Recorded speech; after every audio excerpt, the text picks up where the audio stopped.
Hi everyone, it's Sam and I'm back with another video for lawnfawn. Today I'm using the new giant Be Merry stitch poinsettias, stitched leaves, build a fox, and critter winter accessories, I think. Look at all this die cutting I did. These projects are completely die cut. No stamping, guys, no stamping, but also so many ink blendings.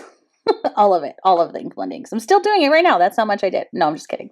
Okay, so I die cut the leaf from Stitch Leaves, if I had to guess, probably 11 times. And I'm just putting a one coating of Twisted Citron over basically the whole thing, leaving a little bit of light in the middle, but just Twisted Citron. Now I'm going to go in with mowed lawn and pine needles to add the dark dimension along some of the sides. And I did cut out a lot of this because it was very repetitive, guys. 11 was an exaggeration, but not by much.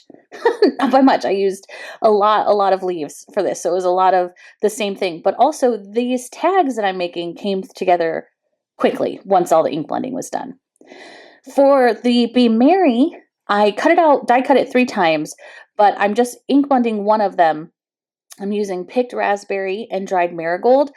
I'm using picked raspberry at the top, dried marigold at the bottom, and then blending them in the middle together. Picked raspberry and dried marigold are my favorite color combination. I love how they work together. And then now we're going to ink blend the foxes. And I'm starting with dried marigold for the tops of their faces and carved pumpkin for the tops of their heads. Did I say tops of their face? Bottom of their faces is dried marigold. Top is carved pumpkin. Just lots and lots of ink blending. I do clean it with a baby wipe in between each to pick up the color so it doesn't contaminate the next color I'm ink blending. For the ears, I am using salt water taffy. And then for the scarf, you guessed it, more dried marigold and picked raspberry. It's my favorite. I can't help it, especially when it's paired with green. It looks so good together. I just love the contrasting colors. And I thought that would be so cute for the scarf on our little orange fox. For the hood, I am using abandoned coral for most of it. And then festive berries on top. It wasn't enough of a contrast for me, so I did use a little bit of vintage photo along the top to add a little bit darker of a color, and then clean. And then we're going to do the bottoms of the faces with just a tiny swipe of antique linen. And I was just testing, and yep, it looks adorable. And now we're going to do the poinsettias. Now, this was a little tricky to do with ink blending. I didn't mind it because I am a fool, but I just made sure to be gentle and to hold as many of the petals as I could so they didn't tear off. And for each poinsettia flower, I'm just using a combination of colors. No two are really the same. That one was dried marigold and saltwater taffy. This one is picked raspberry and let's see, what next? Saltwater taffy. And I do one color combination for the big and the small of each. So you can see this is also picked raspberry and saltwater taffy again. Clean. And then I'm going to use abandoned coral along with dried marigold. And I do love that combination as well. I guess I just love dried marigold. I can't help it. An easier way to recreate these tags is to die cut out of pattern paper or colored cardstock. The color would already be done for you. Like I said, I don't mind. I'm crazy. I'm a fool and I love distress inks. So I always do this. If you do like distress inks like I do, you could distress ink an entire, piece of white cardstock in all the colors you want and then die cut out to get the same sort of look. That's another way you could recreate this easier. This is just how I do it, but I did want to make sure you guys had other options as well. Okay, now I'm showing you how I die cut my circles using the Circle Stackables die set, and we're going to be trying to put these all together. Okay, now this is the labor-intensive part. I am adding glue and stacking all of the Be Merry die cuts together to add some dimension, and making sure that the one I ink blended, of course, is on top. And then I'm going to set that aside to dry, and we are going to put together our foxes? No, our poinsettias.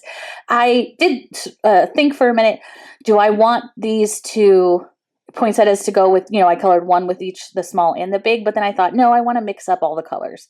So I made sure that no two color combinations were the same for the layers of the poinsettia. And I really like how that came out for this particular card. So fun. I love these poinsettias. These will be featured more in my cards coming up because I love them so much.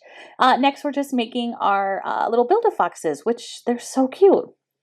I'm just backing the eyes and the nose with some black fabric. What is wrong with me? Black cardstock. And the ears behind. Now we're going to do the top layer of the face. And then the, hoodie and the scarf. And then they're done, and they're so cute. I mean, making these little critters is like probably my new favorite thing. And if I can ink blend the birthday party mouse die set, I can ink blend these Build-A-Critters. Easy peasy at that point. Okay, now that everything is together, we're going to start putting our little wreath tags together. I'm using this circle that I die cut with acetate as a guide for my wreaths. And I'm just taking these leaves, and this particular wreath is just going to be like halfway around.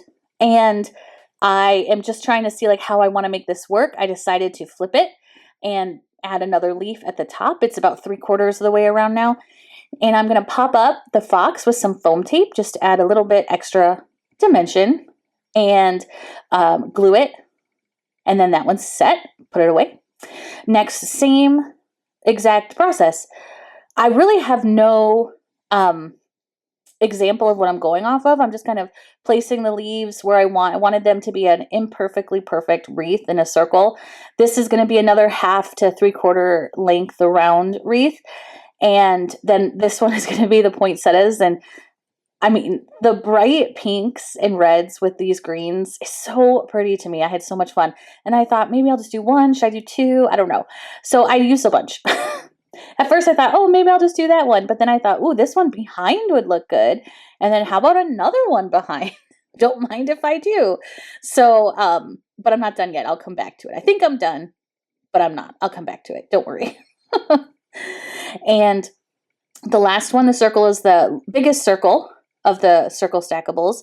And I'm going to go all the way around. I'm going to use the rest of the leaves, no leftovers. I was very proud of myself. And we're just going to go around the entire circle to make a complete wreath. And I'm using a slightly damp baby wipe to just wipe away the excess glue to keep the acetate clean. Acetate's not really porous, so the glue just squishes right out the side. So the baby wipe keeps that clean. And now we're going to put the other little fox in the giant Be Merry. I'm also adding foam tape to this little guy so he pops up, because the Be Merry already has the dimension, of course, from stacking the die cuts. And I'm going to glue it. This glue, the glue is great, but when I put it on, I did put it on a little thick, so it does squish out a little bit, but that just makes it homemade, right?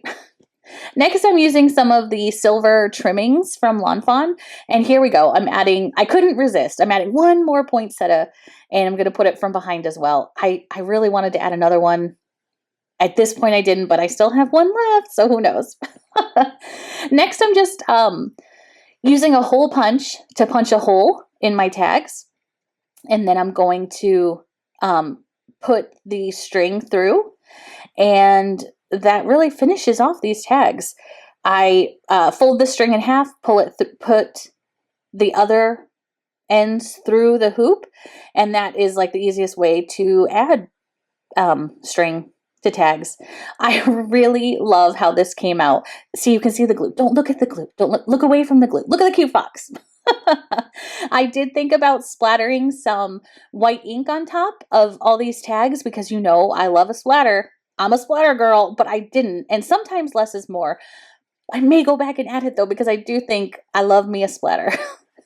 I love this little fox on this wreath. Thank you so much for joining me as I made these fun Christmas wreath tags. And please be sure to check them out on the Lawnfawn blog. Have a great day. Bye.